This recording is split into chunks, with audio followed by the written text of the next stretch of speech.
Subscribe to my channel Smile and Learn Civil Engineering and press the bell icon to get notified about latest updates. दोस्तों आज मैं आप लोगों के सामने लेके आई हूँ बिल्कुल नई सेशंस जो कि है आपका लिंटल्स और आर्चेस के बारे में। तो चलिए शुरू करते हैं आज का सेशन के पहले क्वेश्चन से क्वेश्चन नंबर 1 के साथ the under surface of an arch is called. तो देखिए दोस्तों, जो अंडर सरफेस होता है आर्च का उसे हम क्या कहते हैं? सॉफिट, इंट्रोडॉस, हॉन्च या फिर बैक। तो इसका करेक्ट आंसर हो जाएगा आपका ऑप्शन है सॉफिट। क्वेश्चन नंबर 2 के और बढ़ते हैं। In jack arch floor the rise is kept. जो जैक आर्च फ्लोर रहता है उसमें राइज कितना रखा जाता है? 1/6 of span, 1/8 of span, 1/10 of span या फिर 1/12 अप स्पैन। तो इसका करेक्ट आंसर हो जाएगा आपका option D 1/12 of span. Question number 3 की ओर बढ़ते हैं। Arches in the form of masonry arch struck from more than 4 centres are called. तो दोस्तों आर्चेस को जब हम 4 या उससे ज़्यादा सेंटर से स्ट्रक किया जाएगा आर्क्स के फॉर्म में तो उसे हम क्या कहते हैं? 2 curved arches, Gothic arches, Oggy arches या फिर ड्रॉप गॉथिक आर्चेस। तो इसका करेक्ट आंसर हो जाएगा आपका option C ogee arches. Question number 4 की ओर बढ़ेंगे। The depth of an arch is the distance between. तो आर्च के डेप्थ क्या होता है दोस्तों? ये आपसे पूछा गया है। Ground level, springing line, crown and springing line, crown and ground level या फिर इंट्रोडॉस एंड एक्स्ट्राडॉस। तो इसका करेक्ट आंसर हो जाएगा आपका option D intrados and extrados. Question number 5 की ओर बढ़ेंगे। The inclined surface of an arch abutment to receive the arch is known as. तो जो इंक्लाइंड सर्फेस रहता है जो कि आपका आर्च का जो वेट होता है उसे रिसीव करता है उसे हम क्या कहते हैं? स्क्यूबैक, सॉफिट, स्पैंड्रिल या फिर हॉन्च। तो इसका करेक्ट आंसर हो जाएगा आपका ऑप्शन है स्क्यूबैक। ये सारी चीज़ हम बाद में पढ़ लेंगे डिटेल्स। चलिए क्वेश्चन नंबर 6 के और बढ़ते हैं। An arch constructed with finely dressed stone is. तो दोस्तों जो dressed fine and finely dressed stone होता है उससे अगर हम आर्च को कॉन्स्ट्रक्ट करेंगे तो वैसे आर्च को क्या कहा जाएगा? Ashlar arch, rubble arch, gauged arch या फिर एक्स्ड आर्च। तो इसका करेक्ट आंसर हो जाएगा आपका ऑप्शन है एशलर आर्च। क्वेश्चन नंबर 7 की ओर बढ़ते हैं। The lower half portion between crown and skewback of the arch is called. तो दोस्तों क्राउन और स्क्यूबैक के पीछे का जो लोअर हाफ पोर्शन रहता है उसे हम क्या कहते हैं? स्पैंड्रिल, हॉर्न, स्प्रिंगिंग या फिर सॉफिट। तो इसका करेक्ट आंसर हो जाएगा आपका option B haunches. Question number 8 की ओर बढ़ेंगे। The angle between skewback of a flat arch and the horizontal is kept approximately equal to. तो देखिए दोस्तों कि स्क्यूबैक और जो एक फ्लैट आर्च का जो स्क्यूबैक होता है उसके हॉराइज एंगल स्क्यूबैक के बीच और हॉराइजेंटल के बीच जो एंगल रहता है वो कितना रखा जाता है? 0 डिग्री, 30 डिग्री, 60 डिग्री या फिर 90 डिग्री। तो इसका करेक्ट आंसर हो जाएगा आपका option C 60 degree. Question number 9 की ओर बढ़ेंगे। The triangular portion between any 2 adjacent arches and the tangent to their crowns is. तो दोस्तों जो हमारे जो एडजेसेंट दोनों आर्च रहेगा तो उसके बीच में जो ट्राइंगुलर पोर्शन रहेगा उसका जो टैंजेंट रहेगा उसे हम क्या कहते हैं? हॉर्न, स्पैंड्रिल, सॉफिट या फिर राइज। तो इसका करेक्ट आंसर हो जाएगा आपका option B spandrel. Question number 10 की ओर बढ़ेंगे। The washer placed at crown of an arch is known as. तो क्राउन में जो वॉशर को प्लेस किया जाता है उसे हम क्या कहते हैं? की, सॉफिट, स्प्रिंगर या फिर हॉन्च। तो इसका करेक्ट आंसर हो जाएगा आपका ऑप्शन है की। क्वेश्चन नंबर 11 की ओर बढ़ेंगे। एन आर्च में फेल ड्यू टू।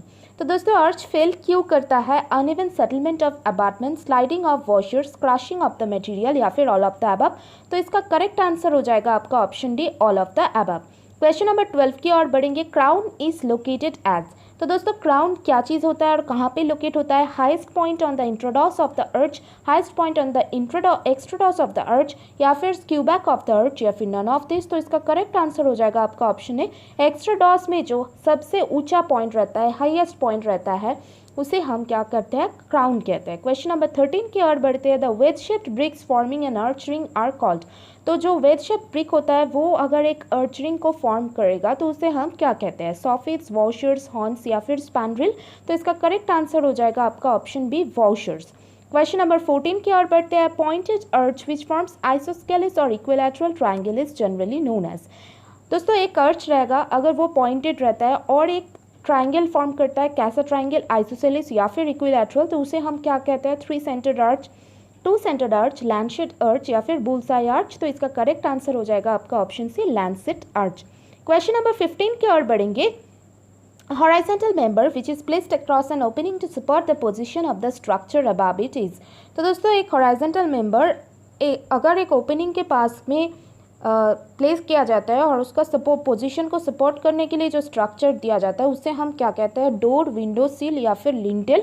तो इसका करेक्ट आंसर हो जाएगा आपका ऑप्शन डी, लिंटेल कहते हैं इसे। क्वेश्चन नंबर 16 की ओर बढ़ेंगे। इन वुड और timber lintels the depth of lintel should be about dash to dash of the span with a minimum value of 80 millimetre. तो दोस्तों वुड या फिर टिम्बर लिंटेल में आपका डेप्थ ऑफ लिंटेल पूछा गया है, तो ये कितना हो जाएगा, 1/6 to 1/4, 1/12 to 1/4, 1/12 to 1/8 या फिर 1/6 to 1/8। तो इसका करेक्ट आंसर हो जाएगा आपका ऑप्शन सी, 1/12 to 1/8। इसके बीच स्पैन के 1/12 या फिर 1/8 के बीच आपका मिनिमम वैल्यू, वो जो डेप्थ ऑफ लिंटल रहता है वो मिनिमम वैल्यू रहता है। क्वेश्चन नंबर 17 की ओर बढ़ेंगे। Dash arches can be constructed from ordinary bricks और पर्पस मेड ब्रिक्स और सॉफ्ट ब्रिक्स। तो ऐसे दोस्तों आर्चेस जो ऑर्डिनरी ब्रिक्स या फिर सॉफ्ट ब्रिक्स से कॉन्स्ट्रक्ट किया जाता है उसे हम क्या कहते हैं, ये बहुत इजी क्वेश्चन है। Cross arches, stone arches, brick arches या फिर कंक्रीट आर्चेस। तो इसका करेक्ट आंसर हो जाएगा आपका option C, brick arches. Question number 18 की ओर बढ़ेंगे। The type of arch constructed from ordinary uncut bricks is. तो दोस्तों एक टाइप ऑफ आर्च जो रहता है एक ऑर्डिनरी अनकट ब्रिक से अगर बनाया जाएगा तो उसे हम क्या कहते हैं, rough arch, x arch, rough cut arch या फिर गेज आर्च। तो इसका करेक्ट आंसर हो जाएगा आपका ऑप्शन है, रफ आर्च। क्वेश्चन नंबर 19 की ओर बढ़ेंगे। The clear vertical distance between the highest point on the intrados and springing line is. बहुत इंपॉर्टेंट क्वेश्चन है, बहुत बार रिपीट होता है ये क्वेश्चन। तो जो हाईएस्ट पॉइंट रहता है इंट्रोडॉस और स्प्रिंगिंग लाइन के बीच में जो आपका क्लियर वर्टिकल डिस्टेंस रहता है उसे हम क्या कहते हैं, स्पैन, राइज, आर्केड या फिर सेंटर। तो इसका करेक्ट आंसर हो जाएगा आपका ऑप्शन बी, इसे कहते हैं आपका राइज। क्वेश्चन नंबर 20 की ओर बढ़ते हैं। The horizontal distance measured perpendicular to the front and back faces of an arch is known as. तो दोस्तों जो हॉरिजॉन्टल डिस्टेंस रहता है जो आपका परपेंडिकुलर फ्रंट और बैक फेस के आर्च के लिया जाता है तो उसे हम क्या कहते हैं, पायर्स, रिंग, क्राउन या फिर थिकनेस। तो इसका करेक्ट आंसर हो जाएगा आपका ऑप्शन डी, थिकनेस। तो दोस्तों हम ये सारी डिटेल्स अब पढ़ लेंगे। तो चलिए देखते हैं कैसा होता है ये सारी चीज़ें। तो देखिए दोस्तों आपका जो पहला जो चीज़ है वो आपका है इंट्रोडॉस। तो ये आपका जो है इनर कर्व, ये जो कर्व रहता है इसे हम क्या कहते हैं, इंट्रोडॉस। अब देखिए दोस्तों कि हमारे जो एक्स्ट्राडॉस होता है वो है आपका आउटर कर्व जो रहता है उसे हम क्या कहते हैं, वो उसे हम एक्स्ट्राडॉस कहते हैं। वॉशर्स क्या है दोस्तों, वेज शेप्ड। जो आपका वॉशर्स जो रहता है वो वेज शेप्ड जो आपका मैशनरी यूनिट होता है जो कि आर्च को फॉर्म किया जाता है, फॉर्म करता है, उसे हम कहते हैं आपका वॉशर्स। ठीक है। अब देखिए क्राउन क्या है, जो आपका हाईएस्ट पॉइंट है। कहाँ का हाईएस्ट पॉइंट है, एक्स्ट्राडॉस का। एक्स्ट्राडॉस का जो हाईएस्ट पॉइंट है इसे हम क्या कहते हैं, क्राउन कहते हैं। ठीक है। अब देखिए की किसे कहते हैं, की जो रहता है ये आपका वेज शेप्ड यूनिट जो आपका क्राउन के साथ फिक्स होता है इसे हम कहते हैं की। ठीक है। अब देखते हैं कि स्पैनड्रिल क्या है। स्पैनड्रिल है आपका ट्रायंगुलर स्पेस जो आपका एक्स्ट्राडॉस और हॉरिजॉन्टल लाइन के बीच आपका फॉर्म होता है। ये आपका एक्स्ट्राडॉस है, ये आपका हॉरिजॉन्टल लाइन है, तो इसके बीच जो फॉर्म हुआ है इसे हम स्पैनड्रिल कहते हैं। स्क्यूबैक क्या है, स्क्यूबैक है दोस्तों स्प्लेट सरफेस जो अबाटमेंट से ज़्यादा थोड़ा सा बाहर आ जाता है ताकि आर्च को रिसीव कर सके और आर्च स्प्रिंग्स को भी रिसीव कर सके। स्प्रिंगिंग पॉइंट्स किसे कहते हैं, स्प्रिंगिंग पॉइंट्स या फिर जिस पॉइंट्स में आपका आर्च का कर्व रहता है और जो लाइन स्प्रिंगिंग पॉइंट्स को बोथ एंड्स की ओर ज्वाइन करता है उसे हम कहते हैं आपका स्प्रिंगिंग लाइन। स्प्रिंगर क्या है, जो आपका फर्स्ट वॉशर है स्प्रिंगिंग लेवल में स्क्यूबैक के एडजेसेंट में, उसे हम कहते हैं स्प्रिंगर। अबाटमेंट क्या है, अबाटमेंट है कि आपका जो एंड सपोर्ट रहता है उसे हम कहते हैं आपका अबाटमेंट। पायर है आपका इंटरमीडिएट सपोर्ट, मतलब यहाँ पे और एक अबाटमेंट ऐसे चलता रहेगा इधर भी, तो ये आपका हो जाएगा पायर। आर्केड क्या है, आर्केड है आपका जो आर्चेस का रो, कॉन्टिन्यूएशन में आर्चेस का जो रो होता है वो आपका है पायर। हॉन्च क्या है दोस्तों, हॉन्च है आपका lower half of the arch between crown and skewback. जो लोअर हाफ रहता है आपका क्राउन के बीच और स्क्यूबैक के बीच उसे हम कहते हैं हॉन्च। ठीक। अब देखिए दोस्तों इससे ज़्यादा और भी बहुत सारी चीज़ होता है, जैसे कि आपका स्पैन क्या होता है।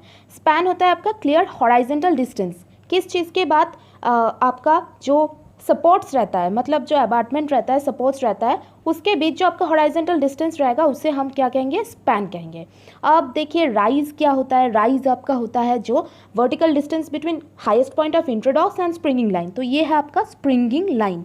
और स्प्रिंगिंग लाइन और आपका जो हाईएस्ट पॉइंट ऑफ इंट्रोडॉक्स मतलब आपका क्राउन का नीचे वाला पोर्शन, नीचे वाला पोर्शन, क्राउन नहीं, ऊपर वाला पोर्शन तो क्राउन है, नीचे वाला पोर्शन और स्प्रिंगिंग लाइन के बीच जो डिस्टेंस रहता है उसे हम कहते हैं आपका राइज। ठीक है, अब देखिए दोस्तों, इंट्रोडॉस और एक्स्ट्राडॉस के बीच जो आपका परपेंडिकुलर डिस्टेंस रहेगा, ये एक्स्ट्राडॉस है, ये इंट्रोडॉस है, ये जो परपेंडिकुलर डिस्टेंस रहेगा यही है आपका डेप्थ ऑफ द आर्च। और थिकनेस क्या है दोस्तों, थिकनेस है आपका हॉराइजेंटल डिस्टेंस, किस चीज़ के बीच में, आपका फ्रंट और बैक फेसेस ऑफ आर्च के बीच में आपका हॉराइजेंटल डिस्टेंस जो रहता है उसे हम कहते हैं आपका थिकनेस। ठीक है, तो ये आपका आर्च का एक पूरा पोर्शन हमने देख लिया है। अब दोस्तों हम देखेंगे कि जो कॉमन टाइप्स ऑफ आर्चेस होता है, जैसे कि ये आपका है फ्लैट आर्च, ये आपका सेगमेंटल आर्च है, ये आपका सेमी सर्कुलर है, ये हॉर्सशू आर्च है।